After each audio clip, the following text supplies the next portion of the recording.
The ancients had a saying, 100 years of cultivation to share a boat journey, 1,000 years to become husband and wife, to emphasize the sacredness and preciousness of the marital relationship. Among tens of thousands of people, finding someone to accompany you for a lifetime is not easy, yet some people do not know how to cherish it, even betraying it with infidelity and adultery. They trade a long journey of nurturing a sincere heart just to chase fleeting emotions, a transient novelty. That action not only deeply hurts their life partner, but also cracks the family foundation, destroying trust that takes a long time to build.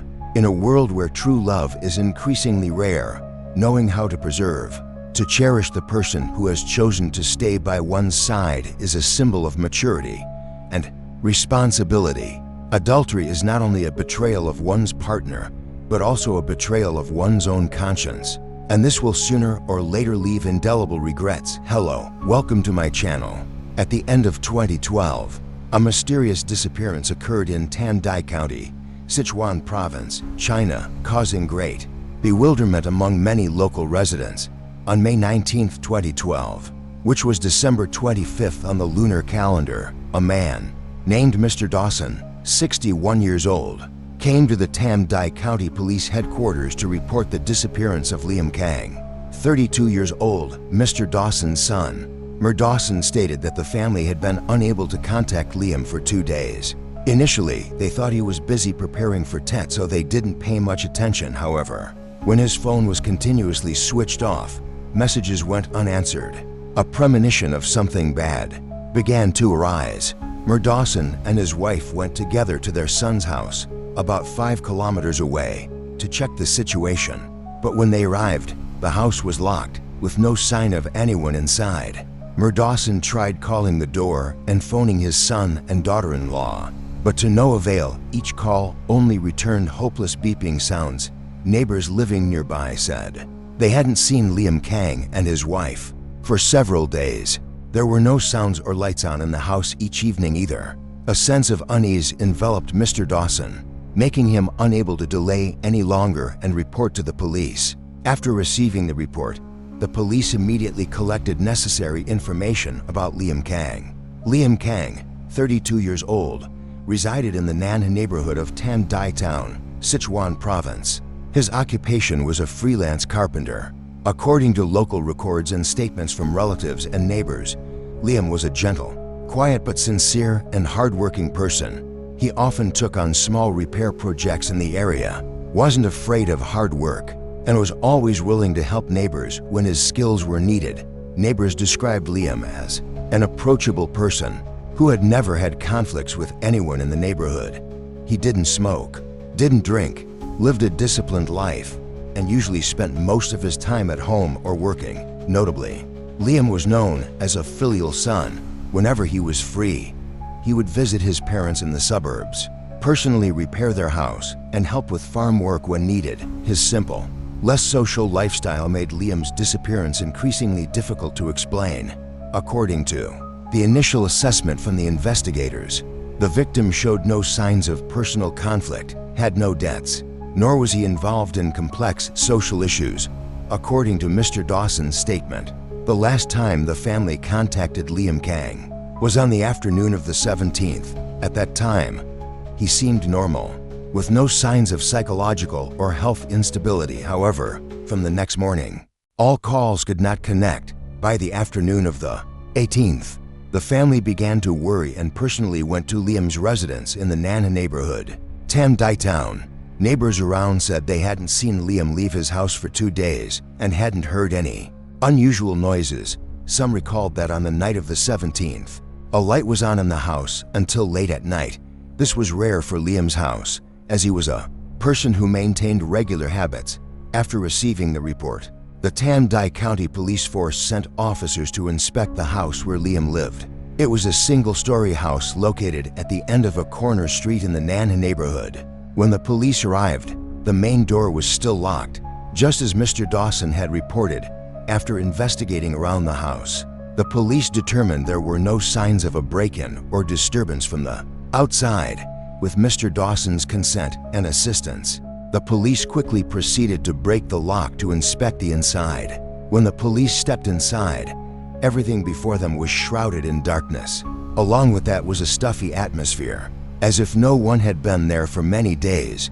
The TV, desk lamp, and some electrical appliances were still plugged in, but were all off in the kitchen. A half-eaten bowl of noodles was still on the table, already starting to mold and smell. In the bedroom, the blankets and pillows were disheveled, but there was no sign of belongings being rummaged through. However, on the floor near the window, there was a faint dark brown stain that particularly caught the police's attention, and they immediately took a sample for testing. What especially drew the investigators' attention was that Liam's phone, wallet, and personal identification papers were still in the house, placed neatly on the desk. There was no sign that he had left voluntarily. The house was not large, with only 3 rooms: a living room, a bedroom, and a kitchen, but every nook and cranny was thoroughly checked. With no signs of a struggle or fight, the samples collected from Liam's house were quickly sent by the police to the Forensic Examination Department of Sichuan Province. The brown stain found on the floor after being treated with luminol reagent tested positive for human blood. DNA analysis was quickly carried out. Compared with the DNA sample provided by Mr. Dawson, Liam Kang's biological father, yielding a match with Liam's DNA. At the same time, testing of mud samples clinging to a sleeve revealed the presence of clay mixed with organic matter, commonly found in riverside areas or low-lying fields about 3 kilometers from where Liam lived. Biological residue in the stain showed signs of human epithelial cells. This sample was being further analyzed to determine its specific origin. Besides that, data extracted from Liam's phone showed the last message was sent at 21:42 on the 17th. The police found no unusual content, however. From that point on, the phone showed no other activity, including network connection or unlocking the device. Call logs and messages recorded no signs of threats, debt, or direct conflict. The initial test results led the police to hypothesize that Liam Kang might have encountered a serious incident. On the night of the 17th at his own residence, the bloodstain, strange soil sample, and the victim's unusual absence all suggested a possible homicide. However, the body had not been found, and there were no direct witnesses to the victim's departure or any strangers appearing at the scene. The crucial task ahead was to find the victim, Liam Kang, to unlock the secrets of the case.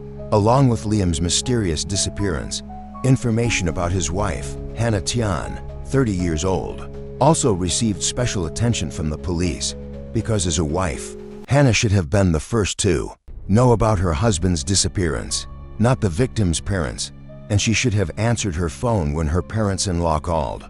The police then immediately invited Liam Kang's wife to the Tam Dai County Police Station to give a statement. When present in the investigation room, Hannah Tian appeared quite calm, her face a little tired, but she was very cooperative, answering all the questions posed by the investigator. She stated that on the 17th, a major argument had occurred between her and her husband. The main cause was financial issues and Liam's frequent absence from home. The argument was very tense, making it impossible for them to face each other, and for this reason, from the afternoon of the 17th, Hannah Tian had gone to her parents' house in Yongshan village, about 12 kilometers from the couple's home, and stayed there until she received news of her husband's disappearance. It was for this reason that Hannah Tian had also turned off her phone and did not answer any calls from her husband or parents-in-law. Hannah Tian also provided information about a message at 17:42 from Liam Kang to her, with the content, "If you want to go, then go for good. Don't come back." After that message, she turned off her phone completely. The police then immediately cross-referenced the telecommunications information Hannah Tian provided, and the results matched. In addition, to verify her statement, the police also went to her parents' house in Yongshan village. According to information from Hannah's parents and neighbors, Hannah had been at her parents' house around 16:15 on the 17th. The statements from her parents and neighbors also completely matched what Hannah Tian had provided. However, the police had not completely ruled Hannah Tian out as a suspect, because the time between her argument and when she was at her parents' house still had a gap of over an hour that could not be clearly verified. The case quickly gained new information on the afternoon of the 23rd.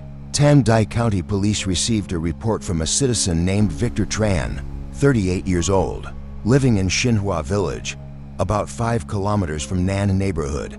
Mr. Tran said that in the afternoon, while he was on his family's coffee hill near the edge of the Jinping River, he discovered something unusual, usually round tet.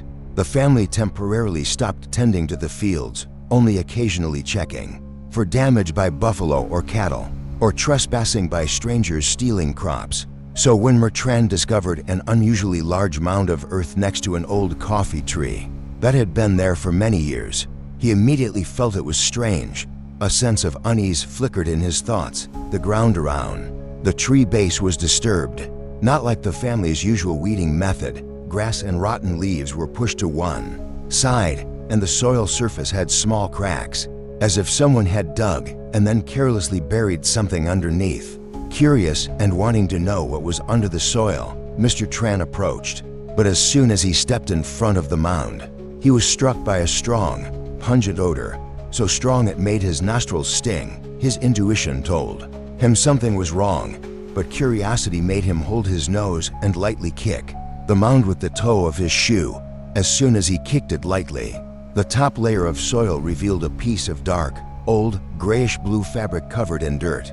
This made Mr. Tran even more curious, and he picked up a hoe to dig, but not long after, he suddenly stopped, his face pale with fear, and he backed away. Underneath that thin layer of soil was the body of a person, beginning to decompose. A wave of nausea rose to his throat. After calming down for a while, Victor Tran took out his phone and reported the entire incident he had just discovered to the police. After receiving the report call, less than 20 minutes later, Tam Dai County Police were at the scene. When they confirmed that there was a body beneath the soil, the police quickly set up a perimeter and sealed off the scene. Scene examination and autopsy process. Doors were immediately initiated. The location where the body was found was on the edge of the coffee hill, about 200 meters from the dirt road leading to the residential area. This area was rarely frequented, with tall weeds and no signs of human activity. This was considered an ideal location for the perpetrator to dispose of the victim's body, because according to information provided by Victor Tran, besides his family, no one else frequented this coffee hill, especially during the days leading up to Tet. This also showed that the perpetrator was likely a local resident, very familiar with the terrain and the habits of the local people. That's why he chose Mr. Tran's family coffee hill to dispose of the body, to avoid being seen near the location where the body was found. Police discovered a small shovel thrown deep into the bushes, still caked with mud and a dark brown substance on the handle. It was not ruled out that this was the tool the perpetrator used to dig the grave and bury the victim, and it was very possible that he had left fingerprints during the process. Therefore, the shovel was immediately collected by the police and taken to the laboratory for analysis and fingerprint searching. The layer of soil on the body was about 30 to 40 cm. Thick, loosely filled, not suggesting the use of any specialized deep digging tools. This indicated the perpetrator was likely unprepared or acted in a hurry. Afraid of being discovered, the victim was wrapped in a grayish-blue tarpaulin. When the grayish-blue tarpaulin was opened, the body inside had begun to decompose, emitting a strong odor, especially concentrated in the abdominal and neck areas. As soon as the body was removed from the grave, forensic personnel conducted initial processing steps at the scene. Before transferring it to the examination center, the victim was identified as a male, aged between 30 and 35, about 173 meters tall, with an average build based on physical characteristics, clothing, and accompanying items. The investigative agency tentatively identified this as Liam Kang, 32 years old, who had been reported missing on the 19th. The body was removed from the scene that evening and transferred to the Sichuan Provincial Forensic Center for autopsy. Through initial identification and DNA comparison, the victim was confirmed to be Liam Kang, who had been previously reported missing. The decomposition process had become evident. The skin had turned a grayish-pale color, peeling in patches, with fluid accumulation mostly in the abdomen and neck, attracting many flies and insects. Forensics estimated the time of death to be around 5 to 6 days prior, meaning the night of the 17th, perfectly matching the time Liam Kang lost contact. The most severe injury discovered by forensics was in the back of the neck, a laceration over 4 centimeters long, with extensive bruising, and clear hematoma inside the skull. Severe traumatic brain injury was determined as the primary cause of death. To inflict such an injury, the perpetrator must have used a blunt, hard object without sharp edges, most likely a wooden club, metal rod, or pipe. Additionally, something that particularly caught the police's attention was the absence of any binding marks or signs of struggle on the body. His fingernails were clean and unbroken, suggesting the victim was likely attacked suddenly from behind, with no chance to resist. Besides the fatal wound, forensics also found light bruising on both sides of his ribs and left shoulder, possibly from the process of moving the body or from being dragged across the ground. During the examination, the forensic team recovered 2 long strands of hair not matching the victim's, found clinging to his collar, which were sent for DNA testing. Inside a jacket pocket, a crumpled piece of paper was found, almost illegible to the naked eye. This paper was sealed and sent for restoration using infrared light and chemical methods. Based on the condition of the body, injury signs, and evidence at the scene, police concluded that Liam Kang died on the night of the 17th, likely murdered in his own home where police found the bloodstain, and his body was then taken to the Coffee Hill area for burial. From this, the hypothesis that the perpetrator was an acquaintance was formed. Only someone familiar would allow the victim to let his guard down, and they must also be familiar with the terrain, choosing a secluded spot with few passers-by, just a few hundred meters from the forest edge, to carry out the disposal. Liam Kang, 32 years old, was a man known to many in the Nan neighborhood, with a gentle, quiet, and reserved personality. He worked as an accountant for a small to medium-sized construction materials distribution company. In Tam Dai County, his job was stable, and his income, though not high, was enough to support his small family. Neighbors, colleagues, and friends all described Liam as kind, polite, and never raising his voice at anyone. Occasionally, he would even help old friends with bookkeeping, accounting, or paperwork without charging a fee. This man lived what was considered a rather peaceful life. Liam didn't gamble, didn't drink excessively, and showed no signs of being in debt.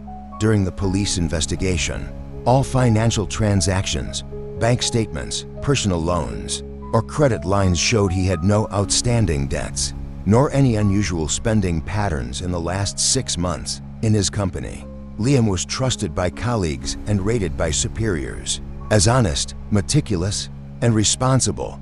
No one had ever heard him speak ill of others or show hostility towards anyone, except that neighbors mentioned that the marital life of the victim, Liam Kang, and his wife was not very peaceful. They often heard Liam and Hannah arguing, mainly about financial issues.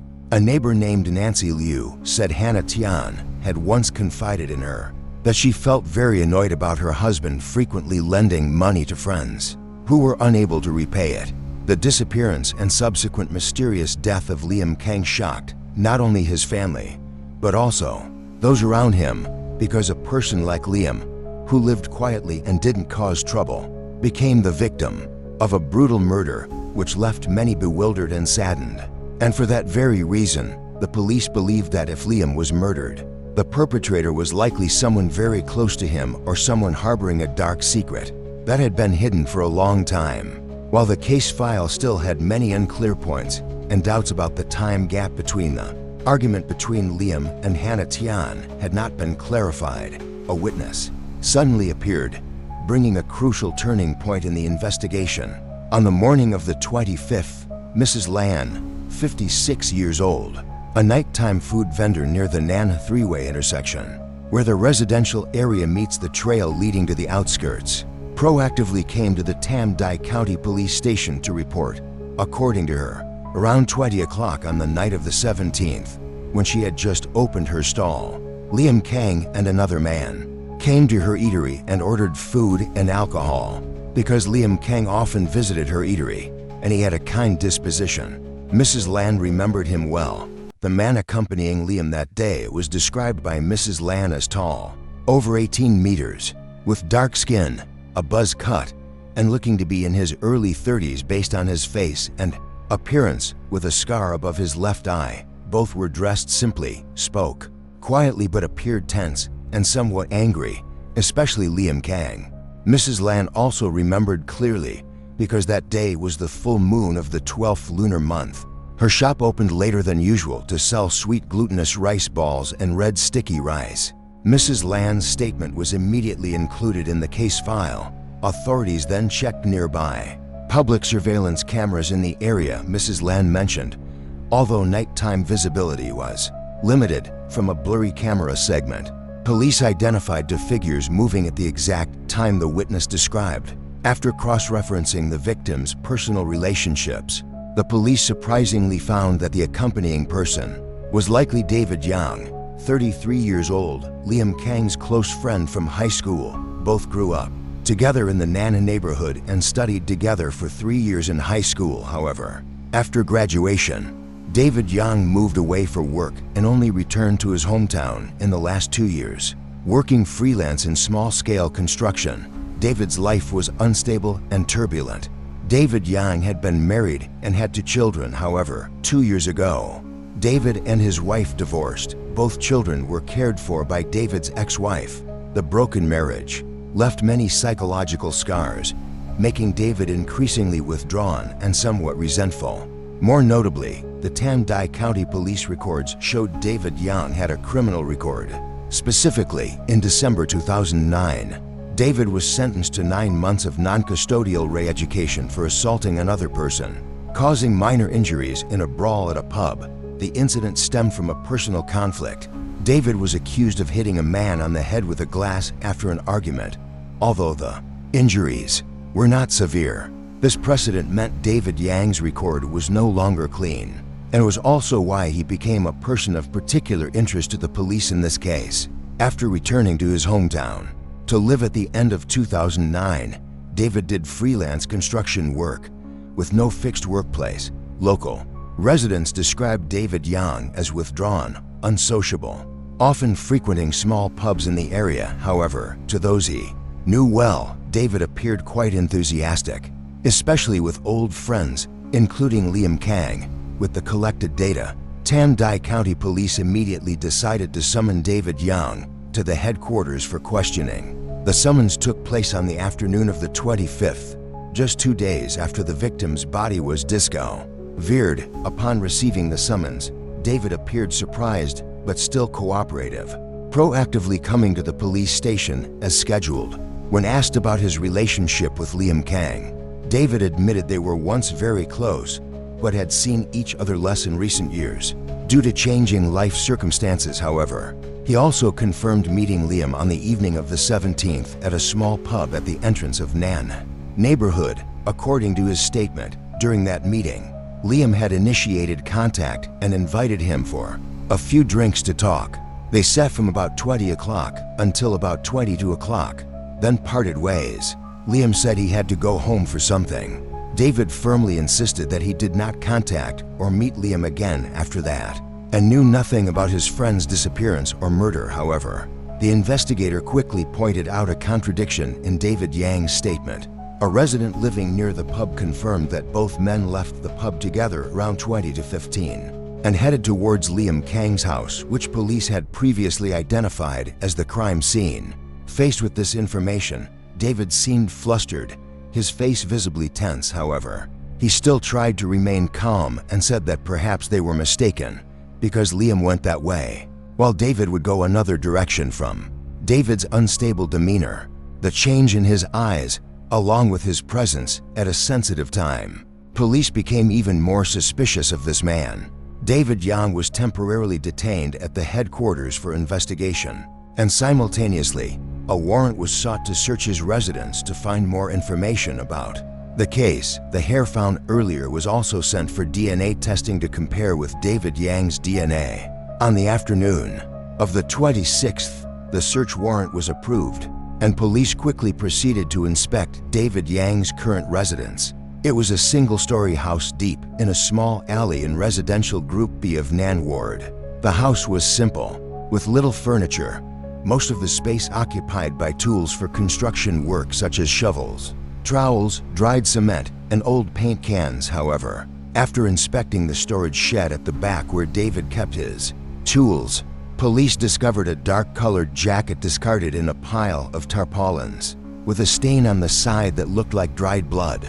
The jacket was immediately sealed and sent for examination. Additionally, in an old backpack, the search team found a mobile phone that was switched off and severely damaged. Furthermore, police also found dark stains suspected to be blood, spattered as if something rather long and hard with dark stains had been carried in the backpack. It was very possible that the object David had carried inside could be related to the murder weapon. Although there wasn't enough evidence to confirm, police quickly collected all new evidence and sent it to the lab to test the dark stains suspected to be blood and determine if they matched the victim's DNA. Along with that, the phone found at David's house was also taken for data recovery.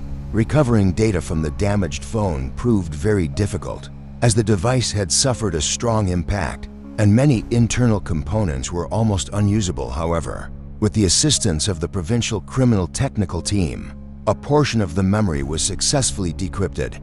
Among the recovered data, police paid particular attention to a series of image messages exchanged between David Yang and Hannah Tian, the victim Liam Kang's wife. The message content showed that the relationship between David and Hannah was not merely platonic or that of old acquaintances. The messages, saved sporadically from mid-November of the previous year until the time of the murder, were largely romantic, interspersed with ambiguously worded conversations. One message line particularly caught the police's attention. The content of the message was, "If that happens, you promise to take care of me and the child, right?" Making the police suspect some terrible plan had been arranged by the two beforehand. Notably, there was a short note David saved on his phone with just 3 abbreviated words, GTK17/1. Although its exact meaning couldn't be confirmed, the timing matched the day David met Liam, making it a point of special focus for the investigation team.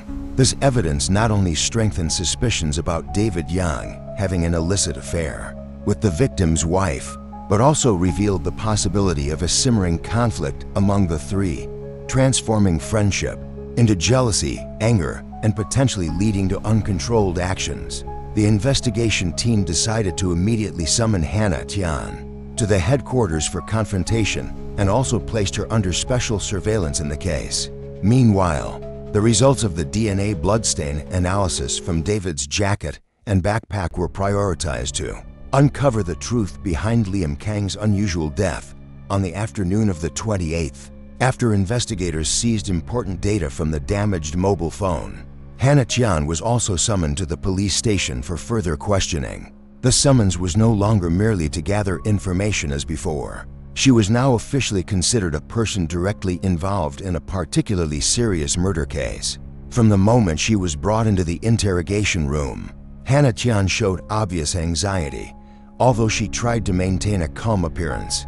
Through her evasive eyes and tense demeanor, the investigation team easily recognized she no longer possessed the composure she had during the first interview. When investigators placed copies of the data from David Yang's phone in front of her, including numerous messages and images with romantic content, Hannah Tian's expression immediately changed. Seeing such clear evidence before her, along with sharp questioning from the police, Hannah Tian could no longer remain silent. She admitted that her relationship with David Yang had crossed the boundaries of a normal friendship. According to Hannah Tian's testimony, her relationship with David began around October of the previous year after a chance reunion at a coffee shop in town. Initially, it was just chatting, reminiscing about old times, but later, the two gradually became closer.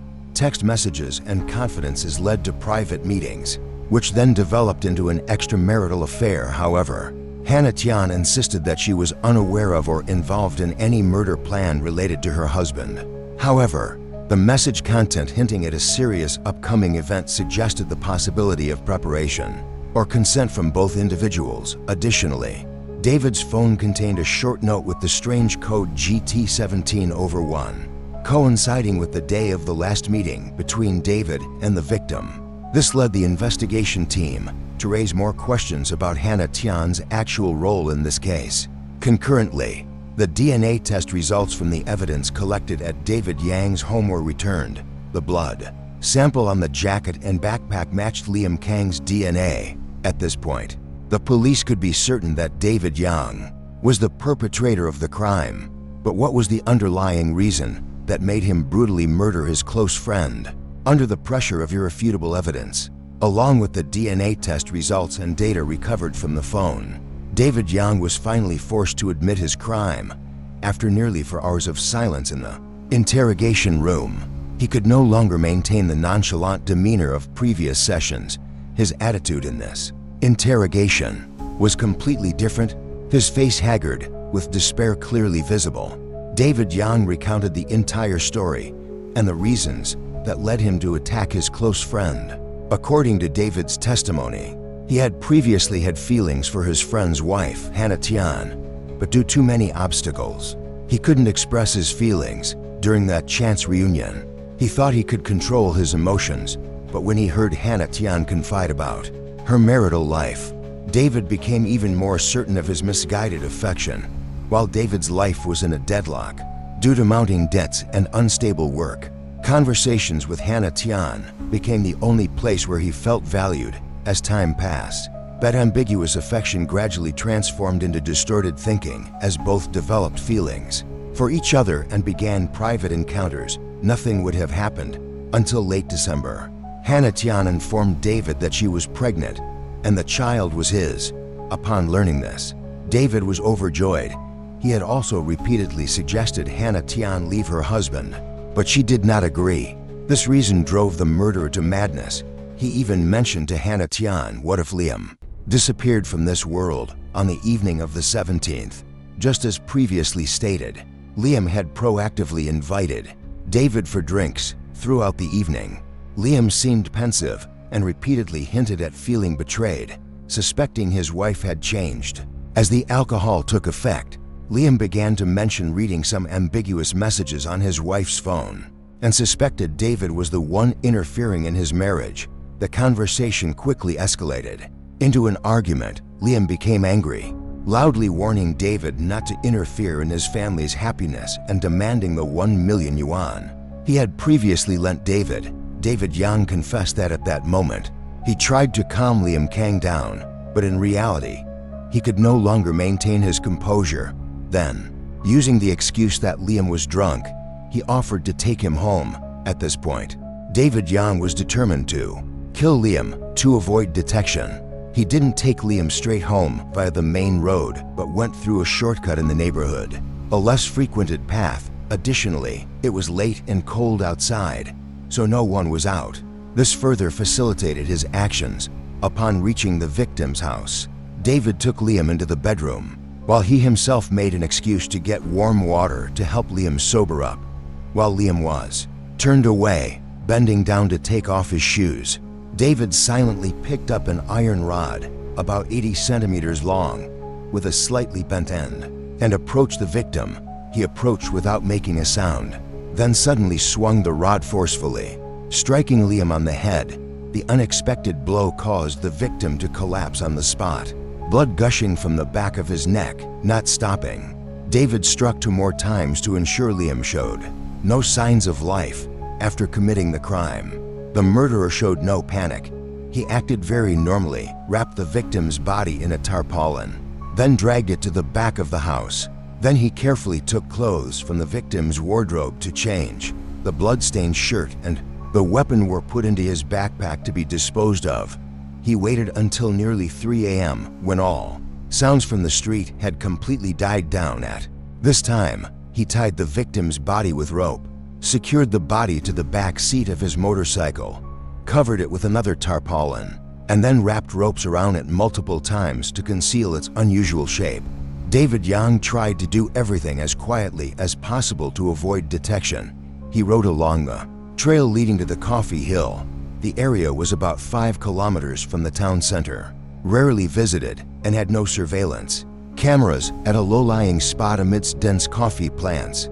David stopped the motorcycle and dragged the victim's body down. He intended to dig a hole to bury it, but the ground was hard and he didn't have suitable tools, so he couldn't dig a deep hole. He had to cover it with dry branches and rotten leaves to create a natural-looking disguise. Once finished, he sat and caught his breath for a moment before speeding off.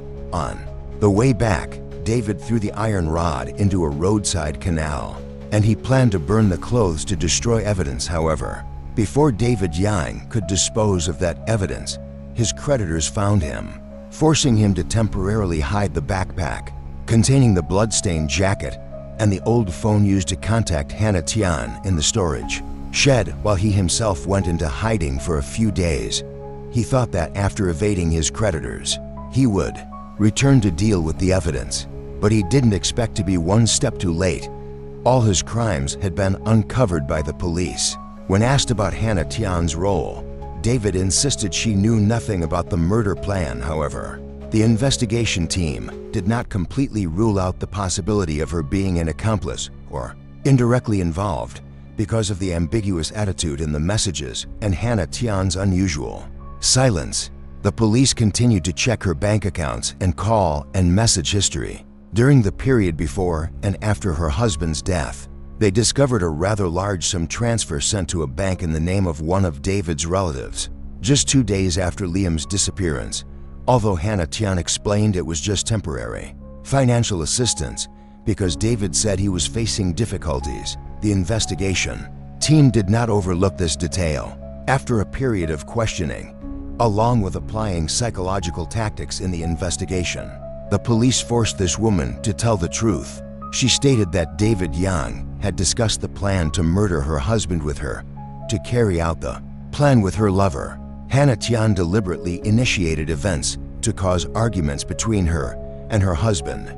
Furthermore, she even intentionally mentioned David Yang's name in front of her husband because she knew for sure that after she left for her parents' house, Liam would call David. Thus, the plan to murder her husband would become easier and seem more natural. As expected, Liam proactively arranged to meet David, and everything unfolded after the incident. Hannah Tian transferred a large sum of money to her lover and asked him to temporarily hide somewhere until things calmed down. However, neither of them expected that the seemingly perfect arrangement they had set up would be so quickly dismantled by the police. The trial for the case where a man murdered his friend to possess his wife took place on the 15th, 3 months after Hannah Tian gave birth. Early on, the courthouse was packed with local residents who came to follow the case that had shaken the entire town for months. The atmosphere in the courtroom was solemn and tense as the 2 defendants were let in, both with their heads bowed, not daring to look towards the audience. David Yang was prosecuted for murder with particularly serious circumstances, desecration of a corpse, and concealment of a crime. Hannah Tian was prosecuted by the procuratorate as an accomplice for acts of incitement, indirect involvement after the crime, and failure to report a serious crime. When the prosecutors announced the images and testimonies of the perpetrator and accomplice, the entire courtroom fell silent. The victim's family, especially Liam Kang's elderly parents, sobbed uncontrollably upon hearing the whole truth. Revealed, they couldn't believe that their daughter-in-law, who had shared a life with their son, could be so ruthless, collaborating with her lover to take their son's life so brutally. David Yang was sentenced to death by the court due to the particularly serious nature of his actions, premeditation, and the severe consequences for society. As for Hannah Tian, the court sentenced her to 20 years in prison for her role as an accomplice and concealing the truth, with a reduced sentence because she had recently given birth to a young child. The trial concluded, but the echoes of the case still haunted the residents of the small town. A case that was not just a cold-blooded crime, but also a tragedy of greed, betrayal, and humanity suffocated under the guise of seemingly normal relationships. The case of David Yang and Hannah Tian is not merely a premeditated murder, but also a clear testament to moral tragedy and degradation in modern life. It makes people shudder not only because of the brutality of the crime, but also because of how the people, once close to the victim, once trusted and loved, could coldly plan his murder in such meticulous detail. What is even more terrifying is that evil did not come from a stranger, but from the closest friend, from the spouse. The victim was betrayed in both friendship and love, deceived until the very end without knowing. That very trust became the trap that led him to his death. So what do you guys think about the perpetrator and today's case? Please comment below to let us know. Thank you for watching this entire video. Also, don't forget to like and subscribe to the channel to receive notifications about the newest videos.